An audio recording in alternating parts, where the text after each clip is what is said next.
অভ্যুত্থানের অন্যতম সহযোদ্ধা।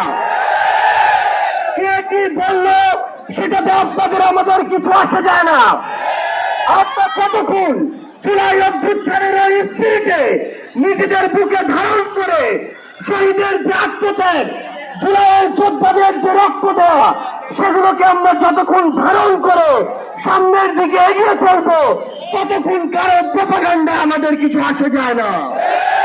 ততক্ষণ ওই বিদেশি এজেন্ডার চক্রান্তে আমাদের কিছু আসে যায় না। আমাদের মনে আছে ওই 3, 4, 5 আগস্টে আমাদের আমির সাহেব, সিনিয়র নায়েব আমির সাহেব কিভাবে মারাত্মক গণঘটনার ঘোষণা দিয়েছিলেন।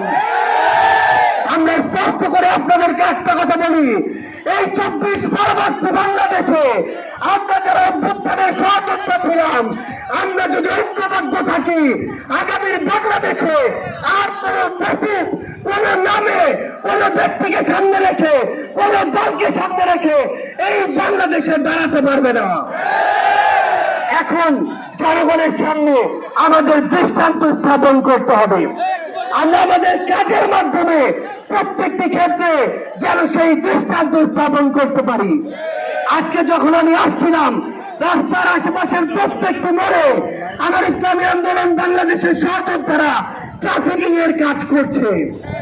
এটাই হচ্ছে দৃষ্টান্ত যে আমরা কাজ করব, আমাদের রাজনৈতিক সমাবেশ করব, একই সাথে জনগণের যেন দুর্ভোগ না হয় সেটাও আমাদের মাথায় থাকবে।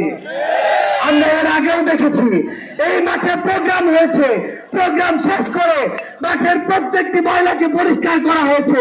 এটাই হচ্ছে আগামীর বাংলাদেশের দৃষ্টান্ত যে আমাদের যারা সাময়িক যদি কোন সমস্যা হয়, আমরা আবার ঐক্যবদ্ধভাবে সেই সমস্যার সমাধান করব। একটা জিনিস মনে রাখতে হবে, এই অভ্যুত্থানে আপনারা যখন ঢাকার গুরুত্বপূর্ণ পয়েন্টগুলো থেকে শুরু করে দেশের বিভিন্ন রণক্ষেত্রে অংশগ্রহণ করেছেন, আপনাদেরকে পাঞ্জাবি পায়জামা টুপি থেকে টার্গেট কিলিং করা হয়েছে। আমার মাদ্রাসার অসংখ্য ভাই এই টার্গেট কিলিং এর শিকার হয়েছেন। আগামীর বাংলাদেশে কেউ যেন কাউকে ট্যাগিং করে টার্গেট কিলিং এর শিকার না করতে পারে, সে বিষয়ে আমাদের ঐক্যবদ্ধ থাকতে হবে। আমরা সংস্কার বিচারকে সামনে রেখে আমাদের এই লড়াই করছি।